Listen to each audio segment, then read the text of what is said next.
सूर्य ग्रहण का समय आया, सुंदर स्वर्ण के सिंहासन पर ठाकुर जी को विराजमान किया गया। भारतवर्ष के कोने कोने से विप्रदेव आए हैं, कोई तुलसी अर्चन कर रहे हैं, कोई सहस्त्र कमल अर्चन कर रहे हैं, कोई पुष्प अर्चन कर रहे हैं, कोई रत्न अर्चन कर रहे हैं। सब ठाकुर जी के चरणों में, कहीं से तुलसी चढ़ाई जा रही है, कहीं से पुष्प चढ़ाए जा रहे हैं। पर ठाकुर जी उस समय केवल नेत्र बंद करके ये बार बार विचार कर रहे हैं कि मैं परमात्मा हूं, मुझे कृपा करनी है। लेकिन बार बार ठाकुर जी भूल जाते हैं कि मैं परमात्मा हूं। फिर सोचते हैं मैं तो लाला हूं। यहाँ ब्रजवासी बाहर डोल रहे होंगे, यशोदा मैया नंद बाबा यहीं कहीं आसपास ही होंगी। जोर से सुगंधी भीतर लेते हैं कि वायु में कहीं नंद बाबा की हृदय की, यशोदा मैया की हृदय की सुगंधी मुंह को आ जाए। यहां नंद बाबा को पतो चली कि द्वारिकाधीश आए हैं, हमारो लाला आयो।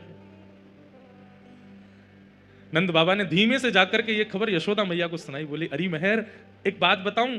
बोले, कहा। हमारो लाला कन्हैया वो कुरुक्षेत्र में है।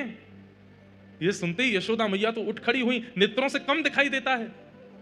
कहा सुनी मैंने, लाला कुरुक्षेत्र आयो है? बोले, हाँ मेहर, लाला कुरुक्षेत्र में। भाव विह्वल हो गई, हाथ पकड़ लिए नंद बाबा के। बोले, मुझे एक बार दिखाए दो, मुझे एक बार मिलाए दो। अब यहां नंद बाबा संकोच कर रहे हैं। यशोदा, 100 से भी अधिक वर्ष हो गए हैं लाला को गए भय, और मैं और मेरे तेरे हृदय को भाव तो है ही कि लाला से मिलना है, पर वास्तविकता तो अब सबसे छुपी नहीं है कि लाला मूल रूप में बेटा तो देवकी वसुदेव को है ना।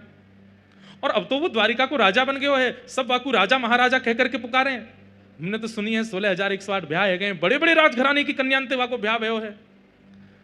हम भोरे भारे से ब्रजवासी जामेंगे, हमको देख करके कहीं लाला को संकोच है गए हो तो कैसे जाएंगे? यशोदा मैया बोली, यही संकोच को चिंतन करते करते जीवन निकल जाएगा। अरे मेरी एक इच्छा पूरी कर दो बस, अब पता ना कब प्राण चले जाए। एक बार लाला को, एक बार मेरे कन्हैया को मुंह को दिखाए दो।